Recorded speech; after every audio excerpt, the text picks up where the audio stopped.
आगामी लोकसभा निवडणुकीच्या पार्श्वभूमीवर राज्यातील राजकीय घडामोडींना वेग आला आहे।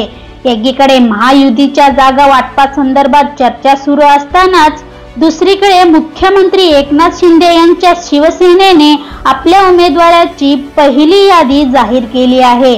पहिले उमेदवार यादीत 8 जणांचा समावेश आहे। ती यादी आपण या व्हिडिओच्या माध्यमातून जाणून घेणार आहोत। तत्पूर्वी जर तुम्ही चॅनेलवर नवीन असाल तर चॅनेलला लगेचच सबस्क्राइब करून घ्या।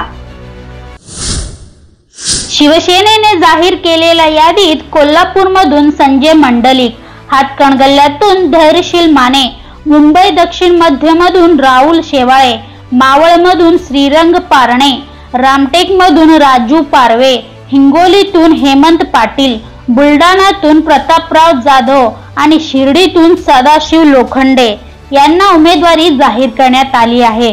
ठाणे आणि नाशिक मधील उमेदवार अद्याप घोषित करण्यात आलेला नाहीये। दरम्यान या यादीत रामटेकचे विद्यमान खासदार कृपाल तुमाणे यांच्याविषयी राजू पारवे यांना उमेदवार देण्यात आली आहे। तर मंडळी, या 5 जागांबाबत सस्पेन्स कायम आहे। शिंदे गटाने पहिल्या यादीत नाशिक, ठाणे, वाशिम, यवतमाळ, मुंबई, उत्तर पश्चिम आणि कल्याण या जागेवरील उमेदवारांची नावे अद्याप जाहीर केली नाहीत। त्यामुळे या जागांवर वाद असल्याचे स्पष्ट होत आहे। नाशिकमध्ये हेमंत गोडसेंच्या आणि वाशिम यवतमाळमध्ये भावना गवळींच्या नावाला भाजपचा विरोध आहे।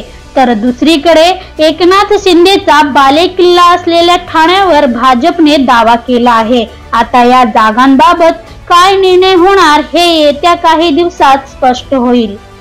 तर मंडळी, या व्हिडिओच्या माध्यमातून शिवसेनेची उमेदवार यादी जाणून घेतलेलो आहोत। अशाच महत्त्वपूर्ण बातम्यांसाठी चॅनेलला सबस्क्राइब करून व्हिडिओला लाईक आणि शेअर करायला विसरू नका।